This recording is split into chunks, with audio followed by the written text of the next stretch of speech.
الباسط الخافض الرافع المعز المذل السميع البصير. Bismillahirrahmanirrahim. Wal maqalatul asyirah. Wal maqalatu adapun makalah al asyiratu yang ke-10 itu an ba'diz zuhadi, diceritakan dari sebagian ahli zuhud. Zuhud, apa sih zuhud itu? Zuhad, ahli zuhud itu sopo?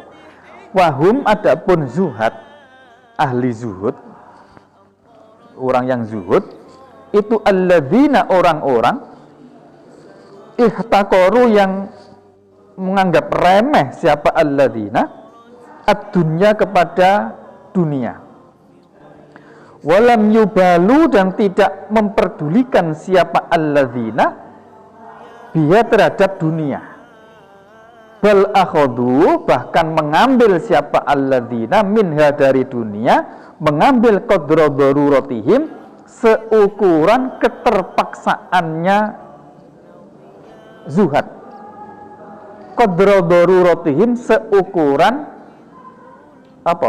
Keterpaksaannya alladzina.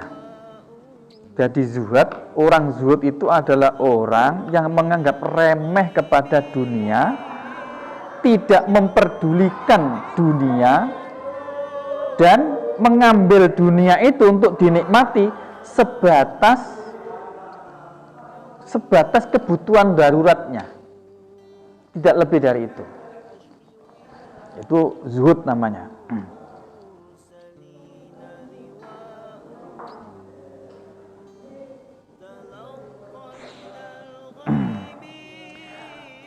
Nah, dawuhnya begini, man aznaba dzamban wa huwa yadhaku fa innallaha yadkhulun nar wa huwa yabki. Man barang siapa itu aznaba melakukan dosa, siapa man melakukan dzamban terhadap suatu dosa,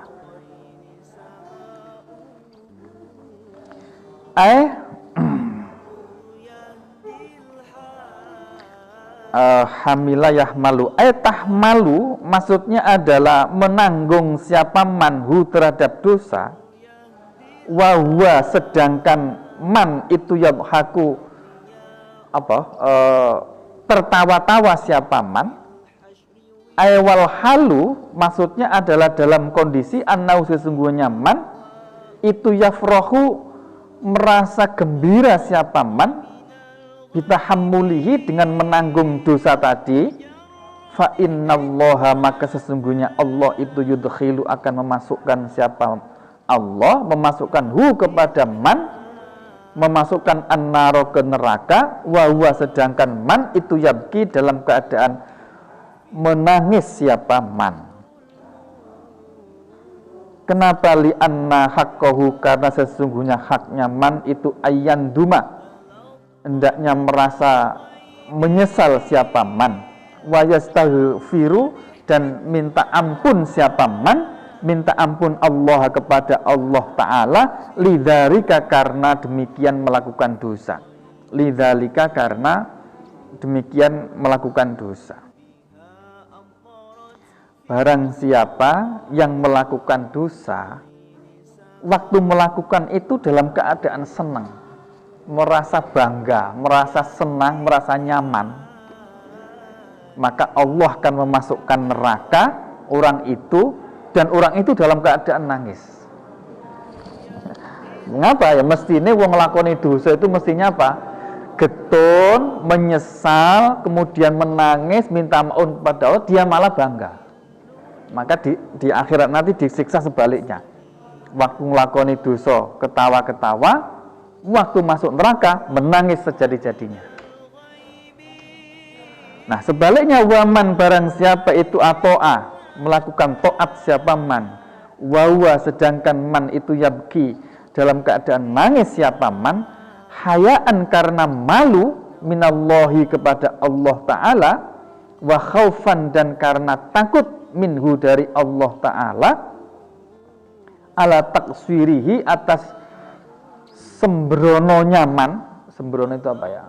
atas lalainya man, ala taksirihi atas lalainya man fitil katoati di dalam demikian melakukan taat, fa innallaha maka sesungguhnya Allah Ta'ala itu yudkhilu akan memasukkan siapa Allah, memasukkan hu kepada man, memasukkan al jannata ke surga, wa huwa sedangkan man itu yadhaku dalam keadaan apa? Tertawa-tawa siapa man, ayyafrahu maksudnya dalam keadaan berbahagia atau senang siapa man, ghayatal farohi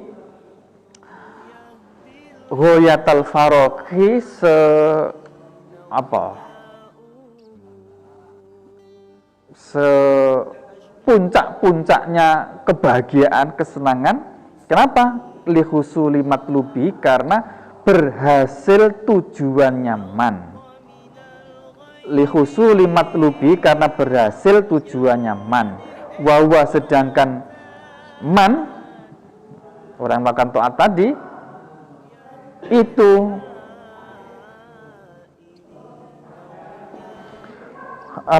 wawa sedangkan matlubuhu adapun yang dicari man itu afwullahi, ampunan Allah Ta'ala. Jadi sebaliknya barang siapa yang melakukan taat, ketika melakukan ketaatan itu dia nangis. Kenapa nangis? Karena malu kepada Allah. Kenapa malu? Ya karena begitu banyak nikmat Allah yang dicurahkan kepadanya, sedangkan dia merasa kurang mengabdi kepada Allah, malu sampai nangis. Atau khaufan minhu, atau dia takut kepada Allah, takut ancaman Allah, takut siksa Allah, karena dia masih merasa taksir, merasa kurang di dalam taat kepada Allah. Nah, orang yang merasa seperti itu nanti dijanjikan Allah akan memasukkan dia, dan dia dalam keadaan ketawa-ketawa karena mendapatkan puncak kebahagiaan. Karena memang yang dicari oleh orang seperti ini itu adalah ampunan dari Allah, dan dia mendapatkan ampunan itu. Nah, sini tinggal pilih sampean. Pilih maksiat, ngelakoni maksiat kok bangga. Ini kan itu salah satu perkara yang menyebabkan dosa kecil, ya, dosa kecil kalau dilakukan dengan rasa bangga, rasa senang, itu menjadi dosa besar. Ya, jadi ada 4 hal yang bisa menyebabkan dosa kecil itu menjadi besar. Salah satunya ini, waktu melakukan maksiat dia nyaman, dia merasa senang. Karena begini ya, melakukan maksiat kalau disertai dengan rasa senang, itu bekas di hatinya itu akan parah. Jadi kegelapan di hati itu akan parah. Tapi kalau melakukan maksiat, kok ketika ngelakunya itu dia nggak nyaman, ngerasa getun, ngerasa bersalah. Nah, itu bekas maksiatnya di dalam hati itu tidak begitu kuat. Nah, ini.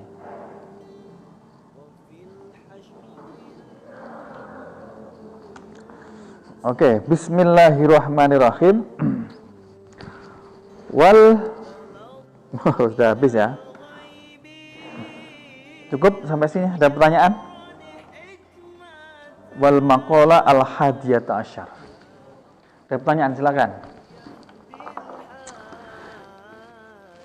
Jadi dapat kita simpulkan pokoknya begini teman-teman sekalian ya, teman-teman sekalian. Sebagaimana penyakit dalam itu lebih berbahaya daripada penyakit luar, maka dosa itu juga begitu. Dosa yang muncul dari penyakit hati itu jauh lebih berbahaya daripada dosa yang muncul dari sekedar kesenangan nafsu. Kesenangan nafsu misalkan pacaran, itu dosa-dosa, atau makan sampai kekenyangan, itu dosa-dosa yang lahir. Makanya melihat dari makalah ulama ini, perhatian kita itu mesti harus lebih besar niteni penyakit hati, maksiat yang sebongso hati daripada maksiat-maksiat yang muncul dari lahir. Nah, padahal zaman sekarang orang lebih banyak ngopeni dosa sing lahir mergo ketok wong daripada dosa-dosa yang ada di batin. Jadi zaman masih kebolak-balik ini. Yang muga-muga sampean santri, kita semuanya santri ini cara berpikirnya seperti itu. Cara berpikirnya seperti itu. Muga tadi itu maksiat songko hati, penyakit hati itu susah diampuni oleh Allah. Al-Fatihah. Bismillahirrahmanirrahim.